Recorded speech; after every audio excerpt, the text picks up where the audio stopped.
नमस्कार दोस्तों। आज मौसम बहुत ही खुशनुमा है। सुबह से बदली छाई हुई है, दो एक बार फुहारें भी पड़ चुकी हैं और मैं इस हरियाली के बीच में बड़ा रिलैक्स्ड मूड में बैठा हुआ हूँ।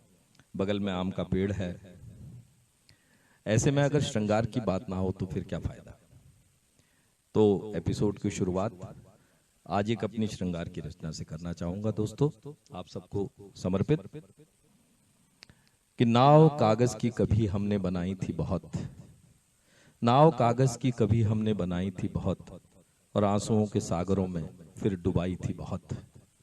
और वो नहीं समझे अगर इसमें हमारी क्या खता, वो नहीं समझे अगर इसमें हमारी क्या खता। यूं तो गजलें प्यार की उनको सुनाई थी बहुत, यूं तो गजलें प्यार की उनको सुनाई थी बहुत। और शेर देखिएगा कि तुम भी दुश्मन हो मोहब्बत के जमाने की तरह, तुम भी दुश्मन हो मोहब्बत के जमाने की तरह। फूल पर से तितलियां तुमने उड़ाई थी बहुत, फूल पर से तितलियां तुमने उड़ाई थी बहुत। और वो भी तड़पेगा बहुत एक रोज पानी के लिए, वो भी तड़पेगा बहुत एक रोज पानी के लिए। मछलियां इस झील की उसने सताई थी बहुत, मछलियां इस झील की उसने सताई थी बहुत। और आखिरी शेर है मेरे लेखक पत्रकार सब दोस्तों के नाम, कि क्या पता उस बात पर क्यों चलते चलते रुक गई, क्या पता उस बात पर क्यों चलते चलते रुक गई। उन कलमकारों ने यूं कलमें चलाई थी बहुत, उन कलमकारों ने यूं कलमें चलाई थी बहुत। तो आपको लग रहा होगा कि आज की इस एपिसोड में रोमांस की बात, श्रृंगार की बात क्यों। तो दोस्तों हमारी एक यंग दोस्त हैं पूनम सिंह, जो कि हमारी म्यूजिक वीडियोस में और शॉर्ट फिल्म्स में हमारे साथ डायरेक्टर के तौर पे जुड़ी रहती हैं। इसके अलावा वो टीवी एंकर भी हैं। तो उन्होंने अभी हाल फिलहाल में उनकी शादी हुई है और उन्होंने लव मैरिज की है। तो एक बार उन्होंने मुझसे कहा था कि आप हर हफ्ते 10 दिन में जो है पब्लिक से मुखातिब होते हैं, अपना एपिसोड देते हैं, तो क्यों ना एक एपिसोड आप मोहब्बत के नाम करें, प्यार के नाम करें, या लव मैरिज के बारे में बात करें। तो मैंने कहा हाँ बिल्कुल हो सकता है। हालांकि दोस्तों मेरा मानना यह है कि मैं इस प्यार को, प्यार तो देखिए अगर 4 सदी पहले का कोई प्यार हो और आज का प्यार हो, प्यार तो प्यार है। 2 लाइनें फिल्मों की एक गीत की हैं भी, सिर्फ एहसास है ये रूह से महसूस करो, प्यार को प्यार ही रहने दो कोई नाम न दो, प्यार को प्यार ही रहने दो कोई नाम ना दो। फिर भी दोस्तों मेरा मानना है कि एक प्यार जो कंप्यूटर और मोबाइल युग से पहले का था, और एक वो प्यार जो आज स्मार्टफोन के जरिए हो रहा है, इन दोनों में कहीं ना कहीं फर्क तो है। वो जो स्मार्टफोन और कंप्यूटर से पहले का युग था, उसमें हम लोग लंबी लंबी चिट्ठियां लिखा करते थे, कई कई पेजों की चिट्ठियां लिखा करते थे और उसको पोस्ट में डालते थे। कई दिनों बाद वो पहुंचती थी।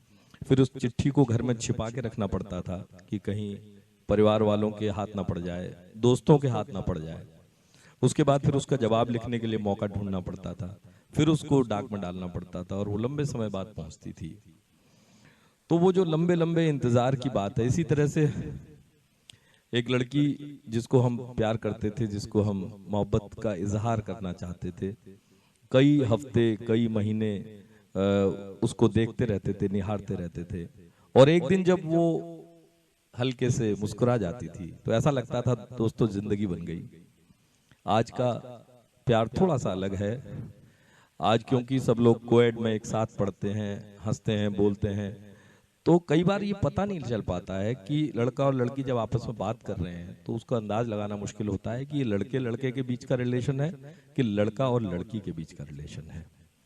क्योंकि उसमें कभी दोस्ती होती है, कभी प्यार होता है, कभी कंफ्यूजन होता है, कभी कुछ। और हाँ, ये बात मैं मानता हूं कि प्यार जहां होता है वहां कंफ्यूजन भी होता है, क्योंकि कंफ्यूजन के बिना प्यार नहीं हो सकता। लेकिन अगर कंफ्यूजन के साथ साथ कैलकुलेशन भी आ जाता है तो समझ लीजिए प्यार कहीं डिफीट खा जाता है। क्योंकि कैलकुलेशन जहां पर होता है वहां पर कैलकुलेशन गलत भी हो जाता है, और जहां गलत कैलकुलेशन होने लगता है वहां प्यार गड़बड़ में पड़ जाता है। और जो जन्म जन्म के साथियों की बात होती है वो जन्म जन्म के दुश्मन भी बन जाते हैं, ऐसा मेरा देखने में आया है। तो दोस्तों, हम लोग उस प्यार की बात कर रहे हैं जो चाहे जन्म जन्म का साथ ना हो, लेकिन एक जन्म का साथ तो हो। क्योंकि ये किसी को नहीं पता कि इसके बाद क्या होना है, लेकिन ये छोटी सी जिंदगी है, इसमें हमें प्यार से रहना है, प्यार से मोहब्बत से रहना है, और उसी को अगर हम जी सकें प्रॉपरली, अच्छे तरीके से, तो इससे अच्छी बात क्या हो सकती है। लेकिन एक बात तो है दोस्तों, रोमांस है बहुत अच्छी चीज, क्योंकि अगर जिंदगी में रोमांस नहीं है तो समझ लीजिए कि घर के अंदर जैसे बिजली नहीं होती है, तो जो हाल होता है वही जिंदगी का हो जाता है। तो जिंदगी में ऊर्जा का स्रोत प्यार है। अब आप कहोगे कि प्यार का पता कैसे लगे कि किसी को प्यार है। अगर आपको अपने अंदर ये पता लगाना है कि प्यार हो गया है, तो आप देखिए कि कभी कभी दिल में घंटियां बजने लगती हैं। घंटियां मतलब दिल जब मंदिर बन जाता है, किसी के नाम की घंटियां बजने लगती हैं और आपको बड़ा अच्छा सा लगने लगता है। किसी का साथ रहना बहुत खूबसूरत लगने लगता है, बहुत अच्छा लगने लगता है। और जब वो पास में नहीं होता तो मन उदास हो जाता है और किसी काम में मन नहीं लगता। तो समझिए आपको प्यार हो गया है। ये प्यार के शुरुआती लक्षण हैं जो यंग एज में होता है। धीरे धीरे जब ये प्यार जवान होता है, जब ये प्यार मैच्योर हो जाता है, तो उसके बाद उसके सिम्टम्स अलग होने लगते हैं। फिर हो सकता है कि आप हर समय साथ रहने की इच्छा ना हो, लेकिन उसके बगैर आप जिंदगी को सोच नहीं सकते। वो एक एनवायरनमेंट की तरह, एक ऑपरेटिंग सिस्टम की तरह आपकी जिंदगी में आ जाता है, और आपको जब भी कोई इंपॉर्टेंट बात होती है तो तुरंत उसकी याद आती है। जब कभी भी आपको अकेलापन महसूस होता है तो आप उसको फोन लगाते हो। जब आपको कभी भी कहीं जाना होता है और आपको लगता है कि मुझे कैसा लगेगा, तो उस समय आपको उसकी याद आती है।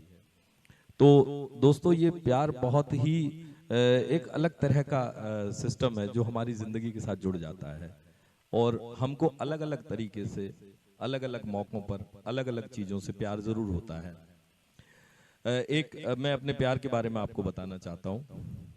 मैं बहुत छोटा था, पतंगे उड़ाने का बहुत शौक था। तो मुझे पतंगें बहुत अच्छी लगती थी, रंग बिरंगी पतंगें। और पतंग खरीद के उड़ाना इतना अच्छा नहीं लगता है जितना कि लूट के उड़ाना होता है। तो दोस्तों, एक बार मेरे पास पतंग नहीं थी और मेरे पास जेब खर्च भी नहीं था, मैं पतंग खरीद भी नहीं सकता था। मेरा बहुत मन था कि कोई पतंग आए, और ये बहुत साल पहले की बात है, मेरी उम्र 10-11 साल की रही होगी।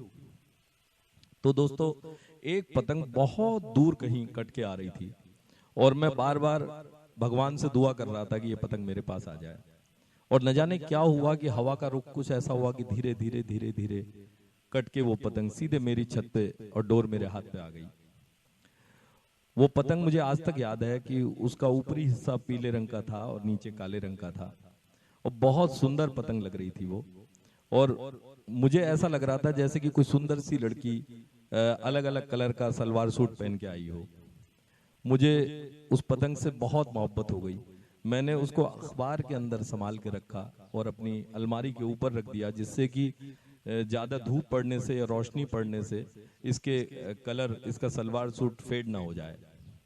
और दोस्तों, मैं उस पतंग को उड़ाता नहीं था, क्योंकि मैं डरता था कि कहीं कोई काट ना ले, कोई ले ना जाए। तो इसलिए उसे छुपा के रखता था, और जब कभी आसमान पर कोई पतंग नहीं उड़ती थी तो मैं उस समय उसे उड़ाता था दोस्तों, और चुपचाप उड़ा के और फिर उतार के फिर वहीं रख लेता था संभाल के, कि किसी की नजर में ना पड़े। लेकिन एक दिन न जाने क्या हुआ कि आसमान पर कोई पतंग भी नहीं थी, किसी ने पेच भी नहीं लड़ाए, किसी ने उसको काटने की भी कोशिश नहीं की, लेकिन अपने आप ही वो धागा टूट गया और पतंग बहुत दूर चली गई मुझसे। तो मुझे उसका बहुत मलाल हुआ। उसके बाद बड़ा होने के बाद जब मैंने इसकी एनालॉजी की, तो मैंने देखा कि सही में वो प्यार की शुरुआत थी जो मुझे उस बचपन में उस पतंग के साथ हुआ था। इस तरह का प्यार बार बार लोगों को अलग अलग चीजों से होता है। मुझे अपनी चीजों के साथ बहुत प्यार है, चाहे मेरा माइक हो, मेरा पेन हो, या मेरा कैमरा जो सामने लगा हुआ है वो हो। मैं इनको बड़े प्यार से रखता हूँ, और अगर ये मेरी आंखों से ओझल हो जाएं तो मुझे बड़ी बेचैनी हो जाती है कि कहीं खो तो नहीं गई। तो दोस्तों, इसी तरह से अगर हम अपने पार्टनर के साथ प्यार करें, उसका ऐसा ही ख्याल रखें, तो कोई ताकत नहीं है कि पूरी जिंदगी हमारा प्यार उसी ऊर्जा के साथ, उसी लगन के साथ बरकरार न रहे। आप सोच रहे होंगे इधर की उधर की बहुत बता रहे हैं, अपनी बात नहीं कर रहे हैं। तो दोस्तों, आपको अपनी प्रेम कहानी सच्ची एकदम आपके सामने रख रहा हूं। हमारी 25 साल की उम्र थी। एक फोटोग्राफ मुझे मेरे पेरेंट्स ने दिखाया, बोले कि अच्छा परिवार है, लड़की है, अब आप देख लो, अगर देखना चाहते हो तो चलो। तो फोटो देख के मैं 75% एग्री हो चुका था, लेकिन अंदर से बड़ी भावनाएं उठी कि जब फोटोग्राफ में ऐसी दिखाई देती है तो लड़की कैसी होगी, इसको देखना चाहिए। तो दोस्तों, हम 2-3 लोग वहां गए और एक कमरे में 3-4 लोग बैठे थे। वहां पे हमने लड़की को देखा। लड़की लगभग 20 मिनट, 15 से 20 मिनट हमारे सामने बैठी, लेकिन उसने एक बार भी नजरें उठा के ऊपर मेरी तरफ नहीं देखा। मैं लगातार सब लोगों को देख रहा था और बीच बीच में मौका देख के उसे भी देख रहा था, लेकिन मुझे लग रहा था कि क्या इसकी इच्छा नहीं होगी कि अपने होने वाले पति को देखे, या रिलेशन होगा या नहीं होगा ये बात की बात है, लेकिन उसको देखने की तो इच्छा जरूर होती होगी। लेकिन इसको हया कहो या अदा कहो, मैं कहता हूं कि इसने मुझे इतना इम्प्रेस कर दिया कि बाहर आके जब मेरे पेरेंट्स ने मुझसे पूछा तो मैंने 75% तो था ही, 25% और जोड़ के सीधे 100% की बात की। और मैंने कहा मुझे किसी तरह की कोई दिक्कत नहीं है और आप इसको ओके कर सकते हैं। तो दोस्तों, काफी देर 10-15 मिनट हम लोग आमने सामने बैठे। मैंने कुछ बात भी की तो उसने 1 शब्द, 2 शब्द, 3 शब्दों में उसका जवाब दिया और अपनी तरफ से कोई सवाल मुझसे नहीं पूछा। उसके बाद वो उठ के चली गई और मैं बड़ा बेचैन सा हो गया। मुझे लगा कि ये शायद फिर लौट के आएगी, लेकिन वो लौट के नहीं आई और मुझे एक ऐसी बेचैनी उस मुलाकात ने मेरे मन में भर दी कि मैंने उसी रात घर जाके एक कविता लिखी। दोस्तों, आपसे शेयर करना चाहता हूँ, शायद आपको अच्छी लगे। कि उस अपरिचय में भी परिचय का सा कुछ आभास था, उस अपरिचय में भी परिचय का सा कुछ आभास था, जब तेरी पलकों को उठना भी गंवारा था नहीं, जब तेरी पलकों को उठना भी गंवारा था नहीं। सागर मंथन मन में था, मस्तिष्क में आंदोलन सा, मूक अभिव्यक्ति ही थी, बाकी सहारा था नहीं। कुछ हुई होगी घुटन, कुछ हुई होगी घुटन, कुछ देर को बेचैनियां, जब घेरने तुमको लगी थी कुछ अपरिचित दृष्टियां। है यही सीमा मगर उस प्रेम और आनंद की, पुनरावृत्ति श्रद्धा मनु की, जिससे बनी है सृष्टियां। पुनरावृत्ति श्रद्धा मनु की, जिससे बनी है सृष्टियां। और उसका हेयर स्टाइल मुझे बहुत अच्छा लगा था और आज भी लगता है कि उन प्रतिबंधित गेसुओं में नियंत्रणहीन आकर्षण भरा, उन प्रतिबंधित गेसुओं में नियंत्रणहीन आकर्षण भरा, उच्चारणों में शब्दों के कोमल सुगंधित फूल थे। और वो तेरा उठकर चला जाना अचानक बीच में, वो तेरा उठकर चला जाना अचानक बीच में, तुम ही कहो उस हादसे को किस तरह हम भूलते। समय का पुष्पक विमान गतिशून्य सा हो गया, समय का पुष्पक विमान गतिशून्य सा हो गया, सृष्टि का हर जीव फिर से छटपटाने सा लगा। और प्राण अंतस्थल हृदय थे केंद्रित उस द्वार पर, जिससे तेरे पुनरागमन का संकेत था आने लगा, जिससे तेरे पुनरागमन का संकेत था आने लगा। किंतु तुम आए नहीं, किंतु तुम आए नहीं। अहम था, अभिनय था, या कुछ और ही था ये तेरा। अहम था, अभिनय था, या कुछ और ही था ये तेरा। है नहीं लेकिन क्षमा के योग्य भी अपराध है नहीं लेकिन क्षमा के योग्य भी अपराध है। सजाए उम्र कैद ही है फैसला आखिर मेरा, सजाए उम्र कैद ही है फैसला आखिर मेरा। और वो फैसला आज तक कायम है। हम लोग बहुत साल हो गए एक साथ रह रहे हैं, उसी प्यार से, उसी मोहब्बत से, उसी मोहब्बत की गर्मी के साथ हम लोग जिंदगी जीते हैं। कुछ भी कहो दोस्तों, समय के साथ हर चीज बदलती है, तो प्यार की अभिव्यक्ति, प्यार को जीने का तरीका और प्यार के साथ रहने का तरीका भी कुछ कुछ बदला है, लेकिन प्यार नहीं बदला। प्यार तो वही रहेगा। हमने देखी है उन आंखों की महकती खुशबू, हाथ से छू के इसे रिश्तों का इल्जाम न दो। सिर्फ एहसास है ये, रूह से महसूस करो, प्यार को प्यार ही रहने दो, कोई नाम न दो। वैसे हंसी मजाक की बात करते हैं तो मैं ये कहना चाहता हूँ कि एक ज़माना था आज से 40 साल पहले, 30 साल पहले, जब फिल्मों में हमको प्यार करना फिल्मों के अंदाज से सीखा हम लोगों ने। तो उसमें प्यार की अभिव्यक्ति कुछ नायक इस तरह से नायिका के साथ करता था कि 14वीं का चांद हो या आफताब हो, जो भी हो तुम खुदा की कसम लाजवाब हो।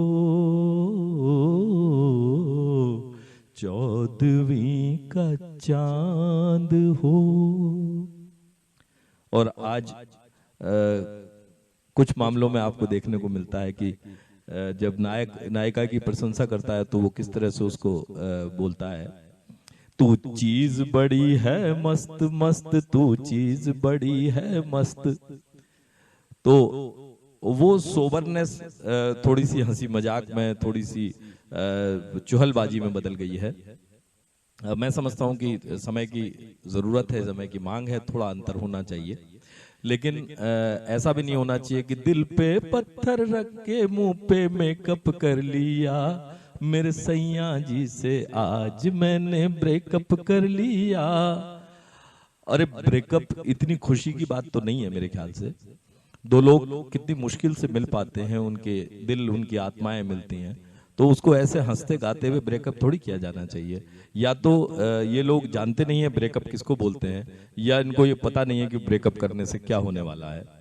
तो मेरी तो यही इच्छा है और यही कामना है और यही आप लोगों के लिए दुआएं हैं कि सब लोग अपने प्यार के साथ, बड़े मोहब्बत के साथ, प्यार के साथ रहें और किसी प्रकार का कोई ब्रेकअप किसी की जिंदगी में ना आए। फाइनली एक बात आप लोगों से कहना चाहता था, कहीं आपको ये ना लगे कि प्रीचिंग लेक्चर हो रहा है, इसलिए मैं आपको एक सच्ची घटना के बारे में जिक्र करना चाहता हूं। दोस्तों, मेरे कुछ ऐसे दोस्त हैं जिन्होंने 10 साल, 15 साल और इससे भी ज्यादा पति पत्नी के रूप में एक सफल जिंदगी गुजारने के बाद किसी कारण सेपरेशन हुआ और वो हमेशा के लिए अलग हो गए। ये बड़ी दुखदाई स्थिति है। मुझे ऐसा लगता है कि मैं उन लोगों के साथ था और मुझे उन लोगों के बारे में थोड़ा बहुत अंदाजा था, कुछ दोस्तों ने शेयर भी किया। तो मुझे लगा 2 बातों पर हम लोगों का सेपरेशन या हम लोगों के डाइवोर्स जो हो रहे हैं आजकल, वो 2 बातों पर डिपेंड करता है। एक तो है आपसी ईगो और दूसरा है आपसी विश्वास। जब विश्वास की कमी होती है तो आर्गुमेंट्स होते हैं। आर्गुमेंट्स में जब ईगो टकराते हैं तो ऐसी स्थितियां आ जाती हैं दोस्तों।